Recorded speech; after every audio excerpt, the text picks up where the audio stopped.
Well, now to discover the heart of Australia, the great Aussie outback, and we're going to do that from here in Sydney, our favourite vantage point overlooking the Harbour Bridge and Opera House here, right through the red centre to Darwin in the top end. From Sydney in a marathon road trip, we'll drive hard to reach the outback of New South Wales and South Australia before heading north right through the Northern Territory and over to the little-known Tiwi Islands. Well, as I say, it is a marathon road trip. 90 hours of driving, we estimate, over the next couple of months. Time to hit the road.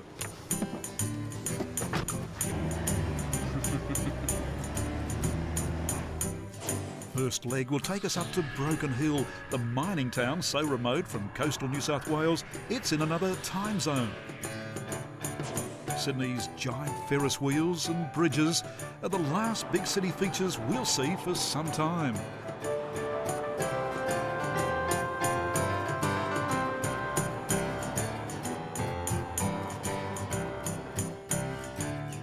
Country New South Wales is playing at a more leisurely pace. The cricketers at Bathurst, mineheads at Cobar. In the outback, fences disappear and animals of all varieties are free to roam onto the road ahead. Ample reason to slow down. Well, our plan is to drive hard for 2 days. We want to get right into the outback, heading for Broken Hill right now, a distance of 1,200 kilometres. And we've got to take care, we can't drive too fast because last time we drove this road, we connected with a kangaroo and that caused quite some damage. Australia has an estimated 60 million kangaroos, more than 3 times the human population.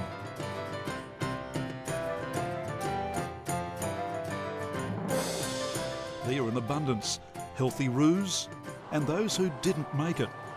It's these unfortunate roos who've created another dilemma, what to do with their orphan babies. On the outskirts of Broken Hill, we meet a dedicated carer, Beres Jenkins. In the area there's 4 different species of roo. We've got 3 of them here. We've got wallaroos, we've got plenty of reds, and we've got 1 western grey female. We've got a couple of little pinkies. They're basically with no fur, just starting to fur actually. And these guys need to be kept warm and in the pouch, which is why you don't see much of them. But they're still pretty hungry. Probably about 8 months they start coming out, or fully out of the pouch. This little guy will stay with Lynn until she's about 14 months of age, and then she'll be put into soft release and will eventually go back to one of our national parks in the area. I think with my statistics I've just worked out it was 35 that we released. We don't successfully get there with all of them, but some of them die. Oh, I just love them. I just love them. I couldn't imagine life without looking after them. Just beautiful.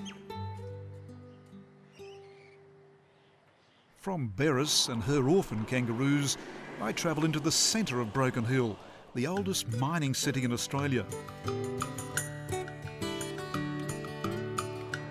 It's been called the Silver City because of its massive deposits of silver and lead, although its newfound wealth is coming from zinc. One man who's become an expert on Broken Hill and its mines is Bushy White. So Bushy, this is what they're pulling out from under the ground at the moment, galena, which is the lead and silver, and the zinc. Yes, that's what we've been pulling out for 125 years ago this year. But the zinc prices are going up, all ore prices in fact are going up, so Broken Hill is coming alive again? Yes, we've increased in our production, and the most important part was lead being mined in the early days and the silver, but now we've gone up to the zinc, and zinc is very, very pricey, so the actual combination of the both together now is increasing the time of Broken Hill for up another 60 odd years. So 3 big mining companies working here in Broken Hill these days. Yes. And of all the ore that they're extracting, 3/4 goes back into the ground. It's only 1/4 actually is powdered and comes out in powder form. Yeah, it's a variation, but about 1/4 roughly is what was sold. That goes to Port Pirie, and everything else is put back in the mine. So the beauty of Broken Hill mines as well, there's only been 3 fatalities in 16 years. But unfortunately, because of the old mining, as you're seeing in the old dioramas, there was 813 accidental deaths. Broken Hill has also become well known for its art. There are more art galleries here than pubs, and on the outskirts of town, in a reserve known as the Living Desert, sits the Sculpture Symposium. These remarkable sandstone sculptures were carved by 12 famous artists from around the world, each of them with their own story to tell. One local artist with many stories to tell is Jack Absalom. He's built a gallery to display his works, all featuring the land he loves so much, the Australian outback. Jack may be 80 years old, but he's still painting. I go to a lot of trouble when I go to the bush. I go to an area. I go to like the Hamersley Ranges or Arnhem Land or wherever it is. And when I get there, I'll do nothing for the first, say, 3, 4, 5 days, but drive around. I look at all the morning lights.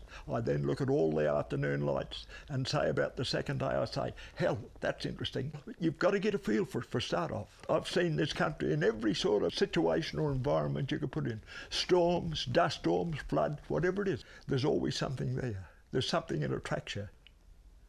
That's what's magic about that. Do a painting and try and capture that. You capture that, you've got a painting. Well, there it is, mate. Practically a whole lifetime here. 500,000 miles I've travelled to paint these. 10,000 k's return trip, 12,000 k's, 12,000 k's. All these, you know, are on the other side of the bloody country. So Jack, what have we got here? Well, this is the first big painting I ever done. And this was a terrible time because we hadn't had a rain for 5 years.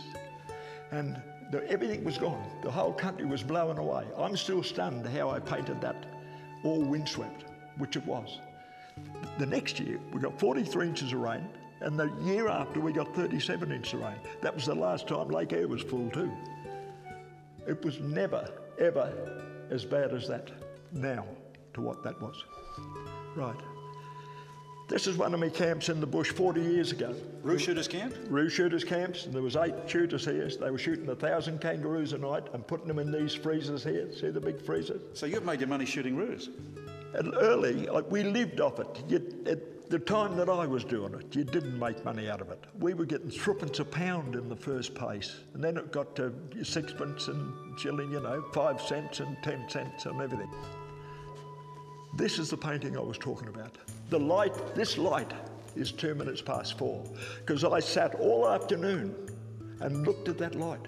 And when I said, that's the light I want, it was 2 minutes past 4. Now that's important, because 2 minutes past 4 tomorrow, I go down on my hands and knees and I match the colour and I bang it on everywhere where there's light, everywhere where there's light. And at 2 minutes past 4 the next day, everywhere with the shadows, I bang them on. And then I transfer that light and shade through the painting. But I do that on a big painting like this. I do that for the next 6 days. And why is that important? Because then I get all these little ups and downs in the lights. Lights and darks and lights and darks. If I only done it once, I'd have one flat colour. I don't think there's any country in the world that's got the reliability, say, the comradeship that you find in Australia, especially in the outback of Australia, because that's the real Australia, out in this country, not the cities. You could go to Sydney or Melbourne and you could be in Paris or London, there's no difference. But the outback, there's nowhere in the world, I believe, like the outback of Australia.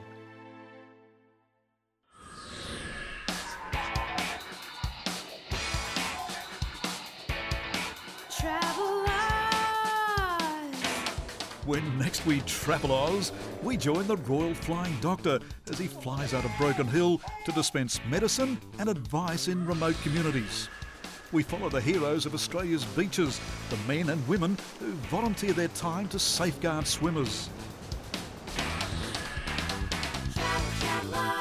And we go knee-deep in the waters off Moreton Island to meet a group of curious dolphins. I do hope you've enjoyed this episode of Travel Oz. I'm Grainger. Happy travels.